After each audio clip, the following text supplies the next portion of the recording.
Greetings wherever you are in this beautiful world. I'm happy to be here with you another day, another time on Togetherness Media and to discuss some important concepts as relate to us as human beings. Change is part of our life and we all change every day with the different environmental, emotional, relational issues that happen in our life. There are changes being made. Our physiological body is changing every day. But these changes are so small that we don't even see them, we don't even notice them. However, they're being made. These changes can have direction also. We can change positively or we can change negatively. And then this positive change, again, it's not going to be seen immediately. If you're working out, if you would like to build muscles and exercise, you don't see the change on the daily basis. But after a while, you notice that this change has happened and you've grown into a stronger body and your capabilities of endurance are becoming more. Or the opposite, if you feel down and you don't do anything and you just lay back and you get used to not doing much, change is happening, but this change is getting you worse. It's getting you more depressed, it's getting you more down, more in the blues. So eventually you're going to have some other symptoms, physical, mental, emotional, and then these negative changes are happening. So what is the difference? Why some people are making positive changes and some people are making negative changes? I believe that the main difference, there could be a lot of differences, but the very, very important difference is accepting responsibility. And that is the topic of our conversation today. I'm Dr. Daneil Sadiq. I'm a clinical psychologist, licensed marriage and family therapist, practicing in Los Angeles, working with individuals, families, groups, and companies in bringing a better understanding of health and success into every person's life.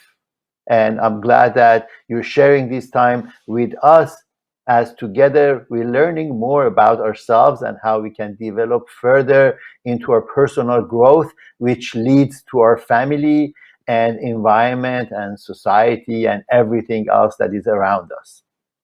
Especially in this particular time that we are sitting with some unprecedented uh, situation of the coronavirus, we would like to look more deeper into the issues that can empower us to get out of the slumps that we may get into or the difficulties that are facing us. It is our personal responsibility to grow and create positive outcomes. But then this positive and productive responsibility is our ability to respond. Responsibility consists of two words coming together. Response ability is our ability to respond in the situation. In contrast to what? Response is in contrast with react. When we're reacting, we definitely are not responding. Reaction is something that happens automatically based upon our past experiences without a thought process, and we just react in a situation in self-defense or doing something or protecting ourselves. We are, as the mammals, we are reactive beings. We are fighting or fleeing situations from our limbic system, from our midbrain, which is animalistic or childish. And then our prefrontal cortex, which is the adult center of our mind, which develops in men after age 24 and in women after age 21. We are able to be more responsible. You cannot hold a teenager responsible or accountable, although we expect them to be, but then we cannot expect them. In a way, we want them to do what we do as adults, but then we need to understand that their mind is still developing and we got to cut them some slack and letting them be the way that they are and show them as adults that how they can grow to be. But then what happens when, as parents or as caregivers or as citizens, we are reacting ourselves in situations? If because of this coronavirus, we're reacting and not responding, we're not being responsible. We may go on the streets and like some people in some states, we may gather and just go against our government that, we don't want to be trapped in our houses. So that's a reaction. Is it a responsible choice? Maybe, but then we got to understand what is that responsibility that they are talking about. Well, I don't want to get into the politics of things, but the psychology of things are that our ability to respond requires a certain elements. There are two very important and distinct elements in being responsible. Number one is knowledge. Knowledge or wisdom. That's the understanding, learning, knowing of the different details of what's happening, and then we can respond based upon a certain fact, a certain data, a certain resource which is credible, that we can just make some steps forward. And then let's not forget that being responsible is actually taking steps. It's doing your due diligence. Everything that you want to do requires a certain sense of responsibility, because without having those steps, without having a to-do list, you're going to be lost, confused, back and forth between the positive change and negative change. So in order to make the positive changes and being responsible towards them, you need to have a platform of steps that you can take and then gradually get to the next step. Again, if you go back to the example of the gym and building your body, the first day you're not going to have like 50 pounds being pressed. So you start with 10 or 15, and then gradually you increase it and increase it and increase it as your capacity or strength gets more opened up, which is the second part of responsibility. So the first part is the knowledge of it, knowing what steps we need to take, where to go, who to talk to, what organization to join and belong, that better provides our capabilities for being a better in better shape physically, which coaches or which trainers we're going to have. So that requires your knowledge, your wisdom, your understanding. And from the other part of it, the other part is having that extended capacity, capability, endurance to take those responsibilities. Without us being strong enough or open enough or vast enough, our cup is going to run full and we cannot really hold that responsibility to the fullest.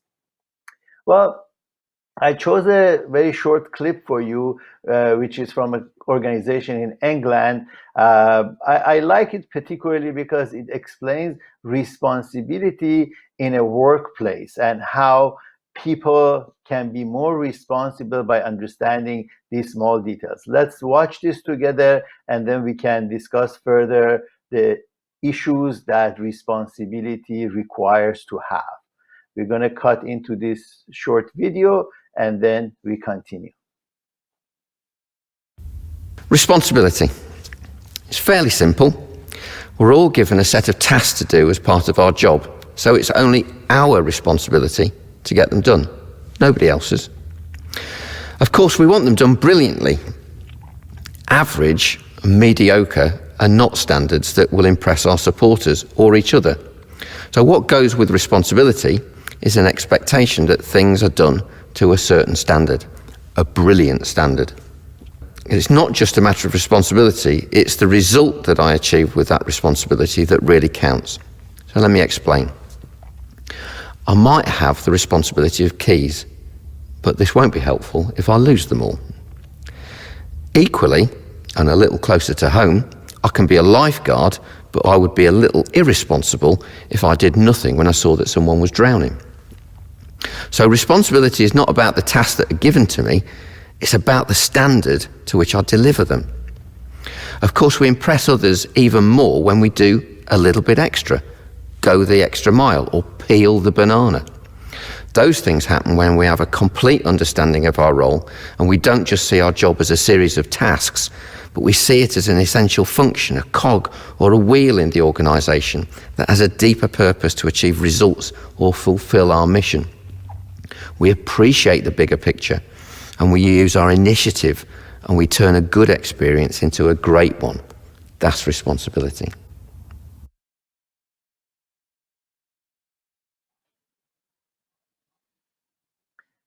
I like the ending of the clip. We turn a good experience to a great one.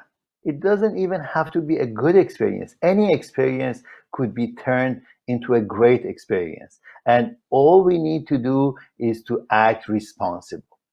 Well, taking that responsibility could be challenging for some people because first of all, we might not have learned how to accept responsibility. Second, we may not know what responsibility in certain situations are. So if we have not really witnessed, we have not experienced that kind of a responsibility, then what happens? We cannot really hold ourselves accountable to be in a position to bring more ease and comfort and value to our situations and to other situations around us. So it is our job, it is our requirement. These are the steps that we need to take in order to fulfill the results that we want. The results are not going to be positive if we are not taking the action that's necessary to get to that goal. So every action requires a plan, and we need to take that plan and go forward step by step. Just like cooking something, if you have a recipe, if you do not follow the recipe and you do not take the steps, what's going to happen? Something really distasteful, something that you're not going to be enjoy having or sharing with others. But once you're taking those steps carefully and methodically, then you have proportions, you have measurements, you have a certain amount of ingredients that you include and the time that it requires. So all of these details of following this recipe creates the gourmet food or the great results that you would like to have yourself and share with others. Such is life. To be in that fulfilling position in life, if we do not follow steps that are good for us, we're going to be in trouble. We're not going to get the results that we want. Zig Ziglar, the motivational speaker and author, has a very good example about the difference of reaction and response. He says that imagine that if you go to a doctor, you're sick and you feel bad, and you visit a doctor, and the doctor gives you a medication and asks you to come back in a week. After a week, you go back, and the doctor asks you, well, uh, how did you feel? If you say that the medicine has shown a reaction, or if the doctor realizes there is a reaction with the medicine, is different than you say that the medicine responded. You see, there's a huge difference. When it's responding to your condition, it means that you're getting better. But when your body is reacting to the medication, that means that you're doing worse. So the positive and negative is difference of reaction versus respond. And this is at the core of our changes in life and our success. If you want to be successful, you want to understand that reaction is not your best friend. Unfortunately, again, as I said earlier, we are wired in a reactive way. And those reactions have been emphasized upon because of our earlier defense mechanisms, the ways that we had to protect ourselves or shield ourselves or escape from situations or be against situations. So we react by anger, we react by showing emotional discomfort, or by laying back and not being interactive with others and feeling down. So those reactions are not responsible choices. They're just what's happening to us because we are ignorant to what's happening. Learning what's happening to us requires understanding your feelings, where you are, how you're doing on a day-to-day basis, even moment-to-moment basis. If we cannot catch ourselves and know where we are, how are we going to take the next step? So when we take a step, we got to understand where we are, and then the next step follows based upon the previous step that we have taken. If for any reason we're missing a step, we cannot take that today, we still need to understand that, look, this is something that I needed to do. And if I haven't done this assignment, this homework, this part of my work today, still I have to do it. I cannot bypass it. I cannot ignore it. I cannot jump over it. That is one of the most important issues, that we are accountable, that we are holding ourselves as someone who needs to achieve the results. And these results are going to be better and better the more diligently we are following, pursuing our steps. Well, accepting responsibility sometimes is difficult because we are not feeling good about that responsibility. If we're against the concept, if we're told that I need to take care of my parents, for example, okay, if I have negative feelings towards my parents and I have not been able to build a better relationship with them through years, obviously that responsibility is going to be very difficult for me to undertake. Well, the only way that I can change that is to rebuild that relationship, understand where it's coming from, and deal with that. And that's why therapy and dealing with the issues of the past that's still influencing our decision making today, or accepting responsibility today, is really important. We're stuck sometimes in places that we don't even know. The events have happened that our minds are not even recalling. They're recorded there, and we still need to get to them, to bypass them, to resolve them, and to go beyond them, to create a new sense of responsibility if we wish. Nobody can force you to change. And the only way that you can change is by you desiring, wanting the change. And the only time that you can desire that change is when you realize that what you're doing is not giving you the results. So if you're not getting the results that you like, if you would like to have better results, it's your responsibility to look into the ways that you're doing things, the reasons that you're not doing certain things, why things are not going the way that you like them, and figure out everything about this situation until you can go beyond it and take the next step. In the wheel of well-being, which every time we speak about, we remind you of the 8 components of physical, mental, emotional, relational, recreational, environmental, spiritual, and financial. In these 8 areas, in each one of them, we have personal responsibility. If we're not being responsible about our body, imagine what's going to happen. We're not going to take care of ourselves. We're going to eat bad food. We're not sleeping enough. We're not exercising enough. Our intimacy has issues. So these are the physical aspects that we need to be responsible and accountable for.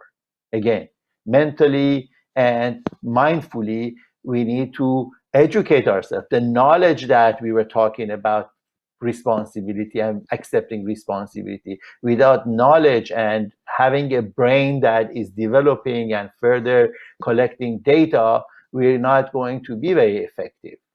Emotionally, again, as we're talking about our feelings, if we are not aware of those feelings, most people do not have even names for their feelings. You ask somebody what you feel, they say good.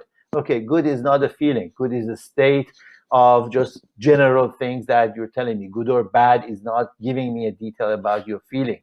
So instead of good, you can say, I feel content. I feel understood. I feel appreciated. I feel deserving. So there's so many different feelings that we don't even think about, and we're not verbalizing, and we're just categorizing them as good, where if we can differentiate them, we can have more growth and we can accept more responsibility. The same way it goes towards our relationships. If our physical, mental, and emotional aspects are not coming together in a positive way, so our relationships are becoming difficult. So we cannot be responsible towards our children, towards our parents, towards our colleagues, towards our family members. So our responsibility in relationship is affected completely by our previous responsibilities of physical, mental, and emotional. And then if we are in a relationship, we need to be responsible for taking care of ourselves in a good way, to have some easy time, playful time. We have some fun. We have some e- exaggerated time for just ourselves to be relieved from everything else. And again, that needs responsibility. So what happens if you act irresponsible about, let's say, drinking? Okay, drinking socially can be fun. We can get together, have a sip, 1, 2 drinks, and then that's it. And then we just kind of having a good time with our friends or family. But now if I'm becoming an alcoholic, that's irresponsible. Although we can argue that yes, alcoholism is a disease, but we may have a lot of different predispositions. However, if we act responsible, those predispositions are not going to kick in and get us to that level of the disease. So still we have a responsibility, even if we have a disease or addiction personality. And the next one is being responsible about our environment. Look, if people would have been more responsible, this virus would have not happened. If we would have been more content about our uh, food habits, we would have not had a kind of food that creates this kind of a problem. Or if we would have been more concerned about spreading this virus, that would have made our environment a lot safer. And that's on the macrocosm of it. On the microcosm, your environment is your room, is your desk, is your office, is the vicinity of your house. So we are responsible for everything around us in our environment. The pollution, the cleanliness, the garbage that we dispose of. Those are responsibilities. And if we are not taking those steps, we're going to be under a pile of garbage, pollution, dirt, diseases, and everything else that's happening to us because of our lack of responsibility. The next one, which is our spiritual responsibility, is kindness, is gratitude, is having a heartful way of showing compassion and empathy to everyone around us. That's a responsibility. Because I come from my animalistic part of reaction, I'm not going to be that compassionate or caring about others, because I'm just stuck into that protection or defensiveness that I require for survival. So our responsibility in a spiritual way is not to be selfish, not to be self-centered, be more open to everyone's happiness and freedom, be there for the whole community and society, and connect with everyone in the ways that we can bring peace and freedom. That is our spiritual responsibility. But if we become selfish, then that responsibility is completely ignored. And the last, and probably the addition of all of these other responsibilities, is our financial responsibility. And financial responsibility doesn't just end with our money situation. It's about our values. How valuable I feel in my life, how much value I can bring to people around me, what kind of values am I spreading towards my friends, family, colleagues. So those values bring you the financial results. Because if you're a valuable person, if you're responsible for all of your values and you adhere to them, the result is only success, happiness, and health. You get to what you want. And once you have all of these together, this can be repeated. The steps are going to be repeated every time. Every time you go back and you take care of your body, your mind, your emotions, your relationships. So we are a systematic way of responsibility. Once we get into this system and we promote that responsibility, the outcome, the results are going to be successful, positive. And if any of these steps, any of these responsibilities are missed, we're going to be hindering upon some issues, and we're not going to go at the speed that we would like to go. So my suggestion is that for you to understand the degree of responsibility that you have towards each one of these issues, take the wheel test or wheel quiz on willowwellbeing.com. Willow Wellbeing is an organization that my wife, Coach Bonnie, and I have established about 12, 13 years ago. And since then, we're just promoting balance. Balance is at the hub of all of these 8 aspects that we spoke about. So when you have all of these practice, you're acting responsible, you're being in balance, you're going forward, and you're motivated to bring the best out of you and enjoy life. When you take this test, there are 8 different components that you're going to face, and some of them you may score higher, in some of them you may score lower. At the end of the day, what you want to do is have them more in balance. And once you have this balance, you're able to do better. But if you don't have these numbers close, then practice, then figure out. We have a lot of tools for you on this side. If you become a member of Wheel Select, which at the end of this test, you're offered in this membership, not only you be connected with a group of people who are sharing their experiences, their enjoyments, their problems, and they're connected with each other. Me and Coach Bonnie are going to be there with you and answer any questions you have, and you can always have access to us. Plus, you have a load of material there. You have my ebook, Balancing the Wheel, which has all of the details and exercises, practical ways that you can be responsible towards your life, a lot of explanations about responsibility. There are so many videos about how to bring yourself to a calmer place, meditate, breathing exercises.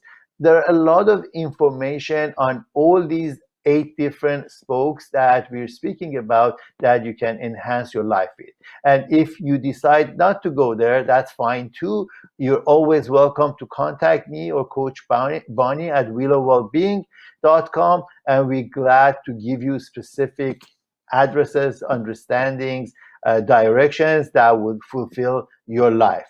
We're here to serve you, and I hope that by bringing you these weekly programs 3 times a week, we are adding to your power to have a better life, a more enjoyable life, a life of fulfillment and happiness.